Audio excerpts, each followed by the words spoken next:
Right, today we're getting a product briefing about Threadeo, and I am joined by the CEO, Aniket Sawant. Nice to meet you. Anyway, good to see you. Yeah, nice to meet you and good to see you as well, Bob. So I don't know where you want to start. I mean, I'd love to kind of hear a little bit of the background of the company in your own background, and then kind of talk more about some of the specific product and features. But do you want to start there? You want to kind of give us Yeah, I think the that's background a there? good place to Yeah. start. I like to say I am everything but an attorney. So what I am, I'm a PhD in chemical engineering. I have an MBA from Wharton as well. And there's a couple of intersecting threads that, pardon the pun, which led me to where we are today. So the first one is that back in the day, I was a trained scientific researcher and I put out a lot of decent number of research publications. And in order to create new research, you have to identify gaps in the existing research. In order to identify gaps in the existing research, you have to read a bunch of research articles, on whatever subject it is. In my case, vehicle emissions, air quality, and that sort of stuff. And so when you read these articles as a researcher, you create these detailed summaries of them because you want to understand what they're about. What are some of the key findings that those papers had? What are some of the potential design flaws or gaps in the thinking? Because obviously, no one paper can do everything, and then you build upon those gaps, right? And so these detailed summaries and analyses were something that I did, and pretty much every researcher has to do manually in order to understand sort of the research and build upon it, as I mentioned. And so, I've always had a little bit of an entrepreneurial streak within me. And one of the ideas I had once I sort of got out of the research space was, hey, wouldn't it be nice if there was a sort of crowdsourced platform for these research article summaries? Because everybody's reading the same papers, everybody has their own ideas around them. Wouldn't it be nice if all of us didn't have to sort of replicate, work, kind of like open source, if you will? The idea, when I test drove that idea past a bunch of researchers, everybody liked it, but very few people actually signed on. And the reason, in hindsight, is that everybody treated their summaries as sort of their own IP, and they were willing to receive summaries but not share them, which is Hmm. different from Yelp, where, hey, I really like the pasta at this particular place, which is not really IP, as opposed to, hey, I actually found this insight for myself. And so while that particular venture didn't really go anywhere, what stayed with me was the idea that, hey, given a dense piece of text, whatever it may be, whether it's a research article, whether it's a medical chart, whatever it may be, there are some core principles that make for a good summary and analysis from that. And so, as machine learning was advancing, this was more than a decade ago. I had this Google Chrome sort of bookmark list of bookmarks in terms of, hey, it looks like there's a little advance here, and then I would test that, and it would be not very good. And so I have like I don't know, like 100 or so links of things that I tried in terms of automating what those fundamentals are, and they actually didn't go anywhere. And so I kept that was a background activity. And so I kept that aside. And so it was only about 18 months ago or so, well after the November 2022 Chat GPT, advent, where I was like, you know what, let's go back to that. And I had come into the legal space, and I'll talk about that's the second thread. But let's kind of fast forward. I had access to a bunch of deposition transcripts because of some other work that we're doing in the legal space. And I was like, let's apply those principles from like a decade ago to these deposition summaries and see if it works.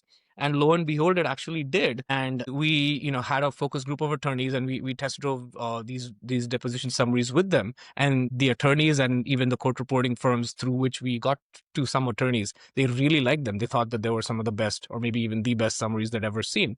And so that was sort of an interesting validation of that concept from many, many years ago. So that's sort of, between a blend of who I am and what I do today. And that's the first Uh-huh. thread. And the second thread is the name itself, actually, Threadeo. Where does that come from? Well, it's actually a portmanteau of thread video.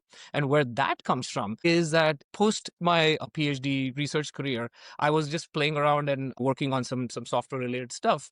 And my then friend, now still friend, but now co-founder, we built a little product to analyze gaps in video analysis. So if there was any gaps in the speech and so on and so forth, we didn't actually know what to do with this. So we just put it up on the web and put out a little form and said, hey, is anybody interested in this? In the first week after that, we actually got like multiple responses, all from the court reporting space, which is something I had no idea about. And they said basically 80% of those responses were, hey, can we use your tool for video deposition synchronization? And I said, of course we can. And then I turned to my co-founder and say, what is what are depositions? What is video synchronization? I had no idea what it was. Say And again, yes first and then fulfill the yeah, figure it request out later. later. And so I'm Exactly. like, Yeah. sure, there's something here. Absolutely. And so we did that. And then we actually did figure out again that, hey, this is actually this solution that we built looking for a problem, classic engineer mistake or failing is what happened there. And it actually turned out that that was our first product where we use, if this is a video recording and you're deposing me and I'm a witness and you're an attorney, then our product was actually much better and continues to be much better than the legacy desktop apps that those court reporting firms use. An attorney would never see them because they just get the final output from the court reporting firm. But that's how we got access to those deposition transcripts, which then we used for the summaries, which is what we now also sell. So it's a convoluted story. So somehow identifying those gaps in the video are able to, or able to let you synchronize to the written transcript? Is Exactly. that what you're Yeah. So the way the video synchronization works is essentially just a video. So it could be Riverside, it could be Zoom, it could be any sort of platform, mainly Zoom these days, especially post-COVID. But then that's not the official record of the deposition. The official record is still a court reporter typed up, text file, a transcript right. of it. Yeah. Now, but what, as an attorney, what you would want is actually to see sort of the nonverbal cues, the nuance, that potentially me as the witness, as I'm, maybe I'm rolling my eyes, maybe I'm, sort of hesitating in terms of responding to your question. And I want to be able to get that and create video clips of that using the transcript, the text transcript as a baseline. And the only way to do that is to overlay the text transcript, metaphorically on the audio from the video. And so then you make that text transcript interactive, and then you can use it to create all sorts of clips that you can then present to the jury. You can use for internal trial prep, etc. So that's not a new concept. It's just that it hasn't been improved upon for 15 or 20 years using legacy desktop apps. They're still, speech recognition is terrible. They're not in the cloud. They still use, outdated licenses. And so that was our entree. Again, we just, in both cases, we just sort of stumbled into the problem, but then we realized that what we have is actually a pretty effective and powerful, and most importantly, value accretive solution for the legal community. When was all this? When did you actually kind of get the company going and start focusing on this problem and in this sector? Absolutely. So we incorporated in 2018, but the first year or so, we were doing other things, and it was just a slow burn. And then it was around mid 2019, and then through the pandemic, when there was this burst of Zoom recordings, where people really thought that, hey, I need something that's remote, because you can't really use a desktop tool when everybody's working remotely. And so our cloud platform, you fire up your browser and have it with a half decent internet connection. You can do multiple things all at the same time. That's when it really sort of started to take off. And so that's been a slow and steady. So the deposition sync side of the business, which is one of the two sides, the deposition sync and then the summaries. The sync side of the business has sort of been a steady growth path for the last 4 or 5 years now. And those same customers are now also on the court reporting side are also very interested in deposition summaries, because of course, that's also a thing. I know you've had other folks, in the same space talking about their summary offerings. Yeah. So for the Cloud Sync product, is that primarily court reporters who would be the customers for Yes. that? Or yeah. Yes, because as an attorney, you'd only get the output from them, and you'd sort of have the sync file, and then you'd put it into your own trial presentation software and things like that. We do have a very small number of smaller sort of firms who use that directly. It's got different pricing, and there's a little bit of a manual component to it called UltraSync, but we're probably going to sunset that just to kind of keep our focus on Cloud Sync for the court reporting, and then deposition summaries for both the law firms and the court reporting firms, depending on how they. Yeah. So, I mean, there's obviously a lot of products out there now that will use voice recognition or AI to create a transcript of a video, including during a deposition. You get these sort of live or semi-live transcriptions. But I assume for both court reporters and for attorneys, the advantage here is you're getting the official record synced to the video as opposed to a voice recognition AI generated transcript where it, as you say, voice recognition still ain't perfect. It's still got a lot of problems with it, right? Exactly. And there's a couple of aspects to that, especially, right? One is that it is not legally admissible in many cases. And there's some, some states are evolving on that. But in the vast majority of cases, certainly, in California where I'm based, you do require a certified court reporter's transcript. And that is so if you quote somebody from an AI transcript, that's not going to be admissible in court. And so that really defeats the purpose for the attorney, using that. That's number one. From a technology perspective, there's still problems with like speaker identification. So, if people have like, there's multiple people and they have similar sounding voices, at least that's what it sounds like to the AI, it's going to mix things up. And you definitely, like, for example, if both counsel, have both attorneys on, or one attorney on each side, both have similar voices, and the attorney and the AI mixes up who said what, that could be very problematic. And so there's many, so we don't like an AI transcript. On the sync side, we are literally give us a certified transcript, sync it with the video, and we'll give you the same product that the attorneys have always seen and that the court reporting firms are familiar with, just as we like to say, 10x faster, 10x better, same price kind of thing. Interesting. And then the summary, you've also developed now the summary product, which is kind of your going back to your original idea, I guess, in a lot of ways. And tell me more about that.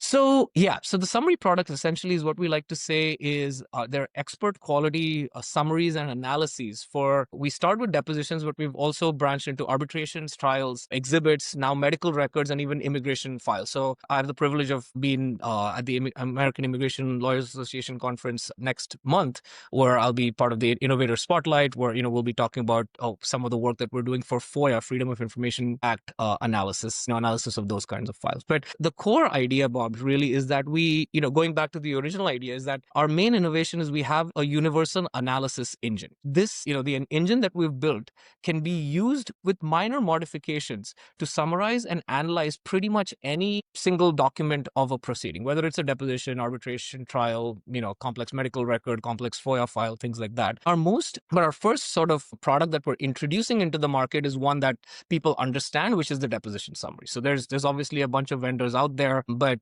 for those who've seen our product, and I'm happy to sort of show you in a second, the idea is that it's expert quality, meaning it is something that is, you would expect an experienced paralegal or an associate to put out as an analysis for the partner to review. That's what we want to do. It's not just a summary. It's not like, oh, here's a 300-page deposition, and so here's a 30-page summary of what happened. No, we go beyond that into saying, hey, what does this mean? So, what can we do next? So there's three pillars that we have, which is comprehensiveness, what's in the document or what's in the deposition; insightfulness, what's important to me as the partner; and actionability, which is what should I do next. And those three pillars, again, hailing back from a decade, is what we really strive to do within this particular deposition summary outline, and that's what seems to be resonating quite a bit with law firms. So I think you probably just answered what would have been my next question, because I think you must get asked a lot by attorneys, can't Chat GPT do this for me? I mean, why do I need your product?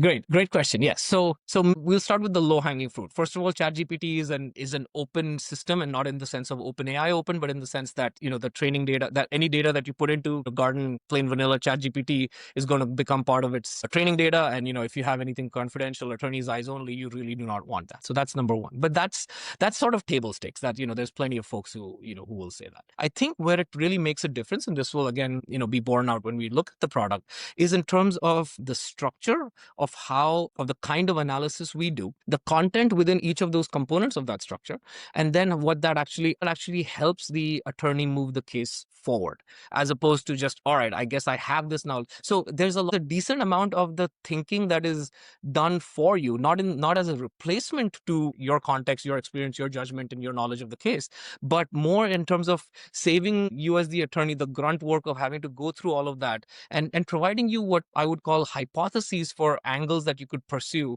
in terms of how you want to take the case forward. And so that's a lot more than saying, John Smith said this happened, and John Smith has a long Q&A, and you summarize it into a line. No, we go beyond that by saying, hey, here are the implications of what John Smith said. The fact that, he was evasive when answering this question, the fact that his attorney objected multiple times during the Q&A, this means potentially that, there are threads in there that you may want to explore. So that's the depth, the richness, the nuance to that's where we go with the analysis. Interesting. Is this a good time to Yeah. dive in and take a look at it? Absolutely, absolutely. Okay, so this is essentially, I'll just start with a quick demo of sort of what we have essentially and why people choose us. It's essentially that we have all these different analyses. We have contradictions, we have assessments of witness credibility, procedural challenges that could be that could be raised, implications. We have structured intelligence, so there's like a chronology that's built, there's context in terms of exhibits, there's objections, there's an analysis on potentially in our trial summaries of how the law applies to the facts. So there's a lot. There's strategic insights in terms of opening statements, evidence, impeachment points, cross examination, and obviously the security, trust, and speed that is table stakes. And we have many extremely positive, and I'm really flattered by some of these testimonials. One of them is on the screen. Another one is quote unquote, and I have a video on this that an attorney was kind enough to share, where she called us the absolute king of depo summaries, comparing us to things like co-counsel and depo co-pilot. Her words, not mine. And then there's another leading national defense attorney who wrote in an email to two of his colleagues saying that it is without question, and I quote, the best deposition product that I've ever seen. So just to set the stage. And so really, what's interesting about this, Bob, is that our product is really not much of a software. Like it's essentially like you would upload a file to Dropbox. So we can go through that, but it's not particularly glamorous. So I will still go through that and sort of show you here what it looks like. But really, it's a simple web interface where you just upload. And so we have deposition, arbitration, trial in the web interface for now. We're introducing some of those other products. They're currently available sort of in a more manual UI UX. The outputs are still 100% AI, but the UI UX is still a bit more manual. But really, all you do is you log in, to your custom law firm name .threadeo.com, whatever that may be, and then you just upload the transcript. And you can have either an individual summary or you can have a consolidated. So for example, if it's a multi-volume deposition, volumes 1, 2, and 3, say over Monday, Tuesday, Wednesday, you could upload all three of those. And then you'd not only get the individual day-by-day summaries, but you'd also get a consolidated across all. So, you could just upload, upload the particular ASCII file. We recommend the TXT file rather than the PDF wherever possible. We can get into why. But and then you just upload and then just wait for like 10 minutes and go do something else. And once you're done with that, what you get is something that looks like this. You get these two files. And this, we like to use this as an example. This is day one of the civil deposition, or day one of the trial of a deposition for the 5-day civil trial of O.J. Simpson from way back in 1996. It's just it's an open source one. It really brings out the capabilities of our platform. So when we upload that particular transcript, just a simple text transcript, you get these two PDFs. So there's really not much to do within the interface, although you can. But what you get is something that looks like this. So on the left, we have the deposition analysis, and on the right, we have the page line summary. And so we'll go through we'll go through the page line quickly, because it's more in line with what some of the other offerings are. And this is pretty straightforward. We have a disclaimer, and then we have these three columns with the subject or the line of questioning, a blurb on what that particular line of questioning contained, along with individual sort of page line citations after each sentence. So every assertion is backed up, and this is obviously, hallucinations and citations, while mainly focused on legal research, are a concern in the legal community, and justifiably so. In our case, we're like, hey, everything that we say, we're gonna provide an assertion for them after every single line, and you'll see that everywhere.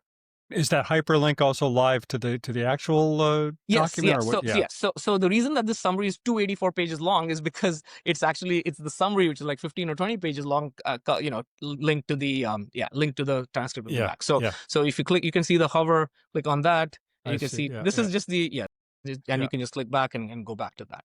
And so that's the second column. And then the third column, which attorneys really like, is the key quotes. This is let's go to maybe a more substantive section, which is, let's say, like, here's a good one, I think. Yeah, so medical history. So, OJ talks about his medical history, and, he had detectable surgical scars on the left knee, but not on his right knee. And you can see that that's literally what it says over here. We can validate it by clicking over here, and then you can see what needs you have surgery on. and left knee but not right knee, etc., all of that. And so that's just representative of how the entire platform, how the entire summary works.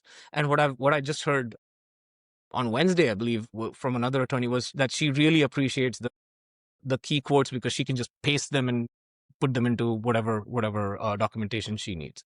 So that's not the verbatim part of the transcript that's being summarized. That's quotes extracted from the broader text of the part correct. of that. And the subtle visual indicator there is that the formatting, we purposely choose a font that is similar to the font in a text file, so that it came from that. And so that's your sort of subtle visual indication. If ever you see this font type, that we're quoting verbatim from that section of the transcript. Everything else, if it's editorializing or otherwise summarizing, that is in that's just a convention we use across the entire platform. And so this is the page line summary. But the things that I mentioned, the focus that, and so many competitors, have this. What's different and unique about Threadeo specifically is the deposition analysis side. So that's on the left here.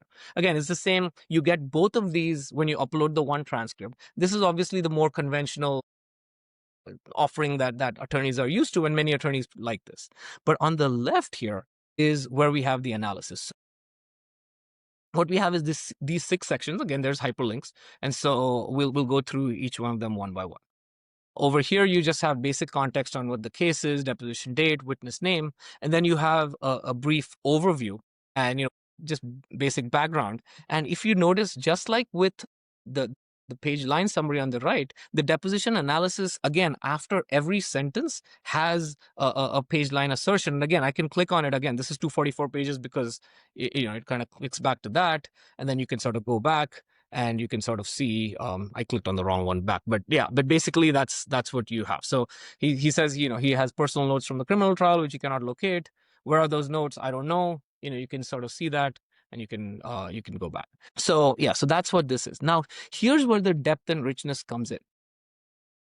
You see here where it talks about, there's the deposition is characterized by numerous and significant interventions from the attorney. He instructs the witness to not do this, not do that. What's the witness demeanor like? This is what his witness demeanor is like. He's generally soft-spoken. He responds, I don't know, or I don't recall. So this is really putting together a memo in the sense that an associate or a paralegal would. They're providing opinions or based on, of course, based on observations from an in-depth reading of the deposition transcript.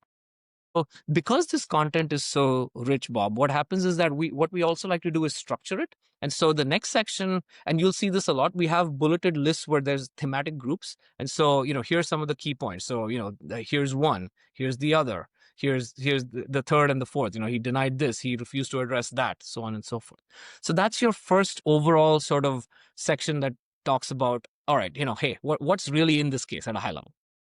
Then we get a little bit. Sorry, go ahead. You had a question. Well, again, this is all generated using artificial intelligence, or is there human involvement in this? There is zero human involvement in any of this. All you do is you upload it, and 15 minutes later, or somewhere in that ballpark, you get this. And you can do. There's no human in the loop. There's no human oversight, and yet the citations are basically.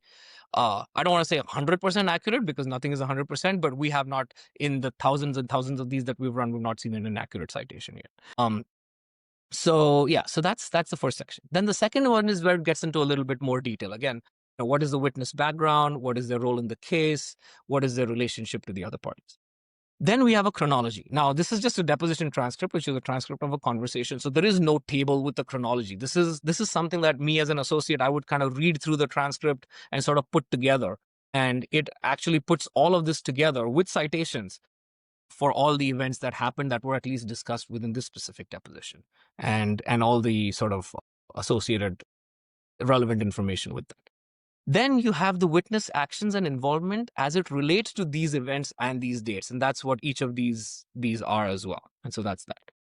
So then the next section is a topical summary. So taking a step back, what were the various topics that were discussed within this deposition? this relationship of this individual, state of mind, possession of this, ownership of that, other relationships, and some concerns. And I mean, it's then, interesting just because those certainly are the key topics that were even talked about at the time. It sure, certainly does a good job of really kind of picking out what the key topics are. I realize that they were covered, yep, narrowed in on. thank you. Yeah, for those who might remember that because it was all over the news, a few Yeah, decades ago. Yeah, that's yeah, absolutely. yeah. That's why we chose I'm this. old enough to remember all that. Yeah. So and you can see, and then so the topics discussed, and then there's sort of you can see a one-to-one mapping. So witness statements. What did he say about this? And that's over here. What did he say about that? That's over here. And so it's just very.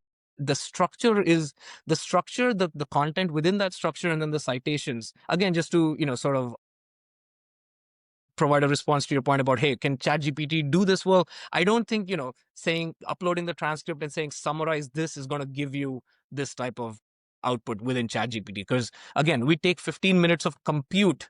Like it's running for 15 minutes to generate both of these outputs, and that's because there's a lot going on behind the scenes. Then we come to what is my favorite section, at least of this demo, which is the major admissions. And then the contradictions. So what were the major admissions that, in this case, OJ made, and what are the citations for those? Then we go a little bit further and talk about what are the impacts of those admissions. So again, Can I stop you right there just real quick? Yes. Because Yes. to understand that they are important missions almost implies understanding something about the nature of the case or the lawsuit or something like that, right? Yep, absolutely. And so now that leads us to an interesting point, which attorneys have asked, and the answer is it's coming soon, which is that, hey, how much better could this be if I could also upload the complaints into this? And the answer to that is we're working on it. Stay tuned. But yeah, so this is all of what you're seeing, Bob, is essentially based solely on the transcript as the sole input. There's no other context given, but it's able to read and reread, and basically over those 15 minutes, what it's doing is it's really going to town in terms of trying its best to understand, doing advanced reasoning, going back and forth, chain of thought, all of those things that all of those terms that we hear thrown about in the AI space. That's all of what it's doing in order to come up with what is important. Because a common question we do get is, how does it know what's important? Well, in the same way that we know what's important. It's basically we try to approximate the human thinking process. So then we have a potential impact. So essentially these are the admissions, but again, putting on that associate or paralegal hat, it's like, what could the impacts of those admissions be? Again, based solely on knowledge only of this particular transcript, and that's what's written here. So this item, this collection of these items could be presented as this admission could be used as that. Again, these are recommendations and hypotheses, in the same way like a Netflix movie recommendation. You don't have to use it, but they're very reasonable, and you can either choose to use them or discard them, but they're not they're not unreasonable. They're actually quite valuable, is what we hear. Then we have my absolute favorite, which is contradictions and inconsistencies. So if you're deposing me, and if I answer your question one way on page 37 and I answer it a different way on page 222, and I do that like 4 or 5 times, it's going to capture each of those, and it's going to then list them out, and it's going to cite the locations where I contradicted myself. And so that's, if you're the examining attorney, that's actually really valuable for you, because you would have probably found it anyway. It would have just taken you like forever to find it, but it just sort of surfaces up for you, and you can validate or invalidate at any time by just clicking on the link and going there and sort of checking for yourself. Yeah, and then so that's a lot of that is to do with like the insightfulness, right? So I mentioned comprehensiveness, which you can see sort of infused throughout the deposition, throughout the summary, and then the insightfulness are all these different contradictions and inconsistencies. The third point was actionability. So what do I do next? So what I can do next is actually look at these impeachment points as a potential guide for where I want to go next, if during my next potential deposition with this individual, if there is one, or maybe as I prep for trial, or whatever the case may be. And so that's what's suggested over here. In addition to that, what are some additional statements or documents that were referenced in the deposition that I could potentially look at as well? And so it says, hey, you may want to look at this particular exhibit or this statement or this, talk to this individual and learn more, because there seems to be some contradiction between, what she said versus what he said. And so, it presents it in a very clear, very understandable way. So, and as the attorney, you can choose to do what you like with that. Then we start wrapping everything up, and we again provide an analysis in the same way as I mentioned that a paralegal or an attorney would or an associate would provide an analysis. So what is the significance of this? What could it potentially help prove or disprove? So consciousness of guilt, motive and opportunity, credibility, etc. What is the impact of this testimony? Yeah, and then finally, some Do you have strategic. sources you're drawing on to provide that legal analysis? I mean, where is your technology, your platform getting its, knowledge of the law, so to speak? It's inbuilt into it's not doing any research. It's whatever the native models that we have chosen have. So we don't actually, yeah. So the remarkable thing, and I is that a lot of the models already have this Mm-hmm. capability. Not all of them have everything, but if you know which model and how to use it, and which model is capable of doing something, and all of these are obviously closed, and we nothing is used for training and all of that, you can actually get this from a garden variety untrained model. And the benefit for us is that we can absolutely not, we don't have to train any model on any of our data, which is Mm-hmm. a huge security Yeah. relief for our customers and for us as well. We don't want any of this getting out there. So there's an art to knowing which model is good for what. And I think, so far we've been fortunate that we've been able to figure that out. So then we have the impact. Then we have again more strategic recommendations. Here's some additional cross-examination strategies and some further investigation areas, sort of at a high level. And then we have a conclusion. What does this particularly establish in terms of critical points? What does this establish here? And then we have some final thoughts and recommendations for both the plaintiff side and the defense side. And in each case, we have, all right, so what are some potential next steps? For the plaintiffs, they could do some additional discovery on these items. If they went to trial, these are some points that they could sort of use for trial preparation. These are some motions that they could potentially file if they felt like it, based on, their assessment of the evidence and so on and so forth.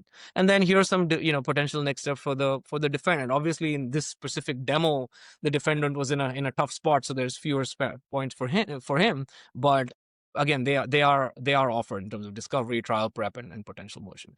And then the final section, Bob, is the appendices. And even here, we've tried to introduce some depth and richness. So you have exhibits, but you don't just have a bland list of exhibits. Exhibit 1 is the letter, whatever. You have the exhibit title, but then you have a description of the exhibit, and then you have the context within which the exhibit was introduced or discussed within the deposition. So even just skimming through this gives you a sense of, all right, how was this used?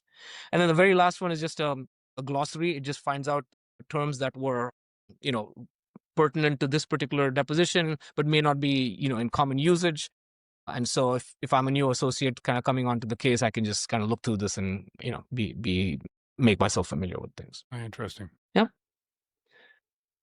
You keep answering my questions before I get to ask them, because Sorry. I was just thinking, I wanted to ask whether this is primarily used taking the deposition or the lawyers defending the deposition, and you just answered that both sides can use this tool.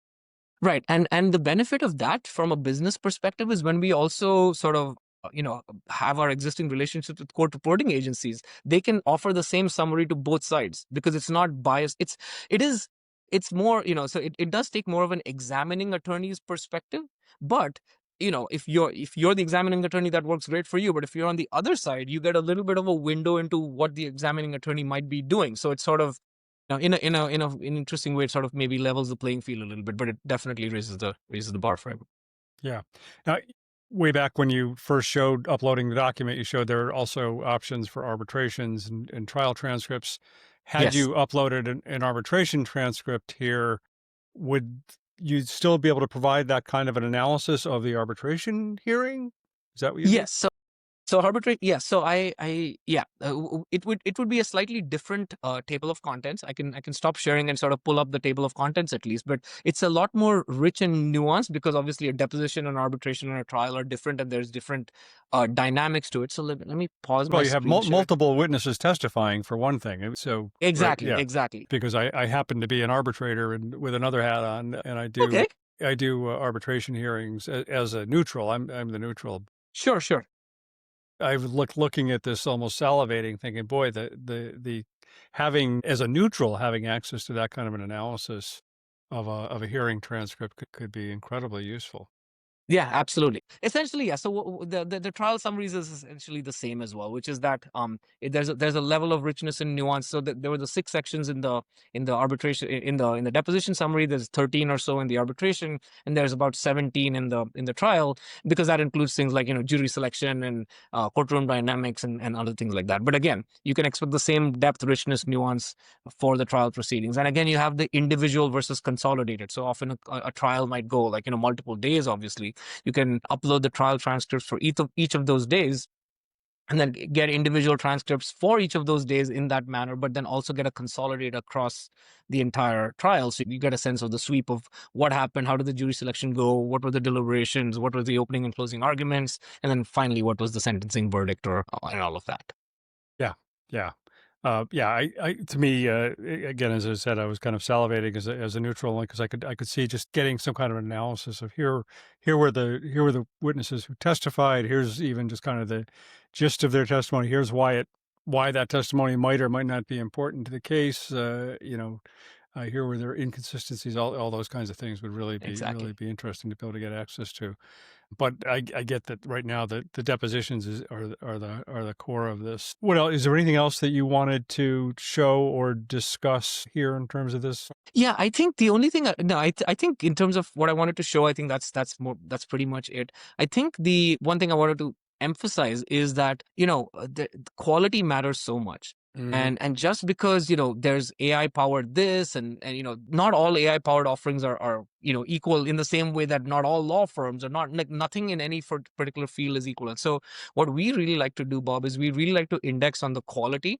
That's a high bar that we've set for ourselves, and that's why we don't have yet like a full-blown platform that does everything. We're taking more of we're going to do one thing, and we're going to do it really, really, really well, and then we're going to expand our learnings onto that's why we're taking this more piece by piece approach. But the idea is for us, almost like taking inspiration from like an Apple or something like that, is like make sure that you're really good at something. Once you've done that, then apply those learnings to the next space. So that's why we started with depositions, then arbitrations, trials. We also do exhibit summaries, medical records, and now immigration, as I also mentioned. And Yeah, then no, there's more to come. that absolutely makes a lot of sense. And so if I were an attorney who wanted to get started with this, how am I going to be paying for this? Is it a subscription? Is it a one-off each time I use it? Or Great question. Yeah, it's the latter. So I personally do not like subscriptions at all, because to me they're disconnected from the value that I get. And so trials can be sort of infrequent. They can be you might have a lot, and then you might have nothing. And so we don't want to, even though it works well for us as a business, we're more customer centric than that. And so it's literally like a flat fee per upload. You could use us once and never use us again, and that's fine. We would hope that that's not the case, because of the value we provide, but that is absolutely fine. It's only a flat fee per upload. There's no subscription, there's no long-term contracts, there's no number of limit on the number of users. So you can, I showed in the screen share, I showed like it said lawfirm.threadeo.com, but that could be jonesandSmith.threadeo.com if that's your company name, or that's your law firm name. And you could have, I don't know, 20 attorneys on it. And if between all of those 20 attorneys, they uploaded only one deposition transcript once, that's fine. That's not happened again for us, because we want people to keep coming back purely based on the quality of the output. But yeah, it's purely transaction based, like an Uber. You could take an Uber yeah, once and never use it again. right. Does all that stuff stay on your platform that gets uploaded, or what happens after the analysis is generated? Yeah. So what we didn't talk about, what we didn't look here at, is that it's also, I showed the PDF because that's the format that is just most. We don't want the shiny object of the UI UX to sort of distract from the core quality of the analysis. And we know that attorneys are most familiar with just looking through PDFs and maybe printing them out and things like that. But there is a web interface where you can sort of click on the citation, and it goes to the location, which is particularly valuable when you have sort of a blending of our two worlds. So if you have a deposition sync with the video, and you have the summary also below it, you can sort of create your clips and all of that, and you can see everything in one interface. So the reason I bring that up is because it does get stored, and you can always delete it at any time. But we are going to be introducing more features, like sort of higher quality search, and more sophisticated analysis across your documents, so that hopefully as you upload more and more, you can derive some more interesting insights from what you've already uploaded. Great. Well, it looks really impressive. I'm really glad I got this demo because I wasn't really that familiar with you at all. And it's, going back to that question of how is it different from Chat GPT, I think you've really made that pretty clear as to why somebody would want to use something like this. Yep. Thank you. I Great, appreciate it. great. Well, I guess anything else you want to touch on? Are we No, good? no, I Yeah. appreciate the opportunity. Yeah, I mean, we can be reached at, Threadeo.com. I'm available on LinkedIn. Feel free to, I encourage people to reach out. I try to respond to every message and happy to serve as a partner, not just on. And so that's the last thing I'll say is that we're not just the depo summary people. We work, the immigration started actually as a specific project that we started to work with one particular law firm. And then we realized, hey, this is actually a need that others have as well. And again, the core is the universal analysis engine. So if there's a single type of document that maybe a law firm has, like employment law or family law or any of those areas where they're like, hey, I have this dense documentation, I would encourage attorneys to reach out. We can work together and figure something out for your firm. And you also have a podcast where people can find you there. Yes, I do. I do have a podcast. It's called The Litigator's Edge. I enjoy those conversations where I'm typically in your position, and I just sit back and I find it a tremendous privilege that people, that attorneys, accomplished attorneys, and other legal professionals will take the time to chat with me and share their knowledge, and I get to just ask them I get to ask them questions, and they provide me great answers. So Yeah. Well, Aniket, thanks a lot. It's been a real pleasure to get this demo and get to meet you. likewise, it's been a pleasure, Bob. Thank you for the time.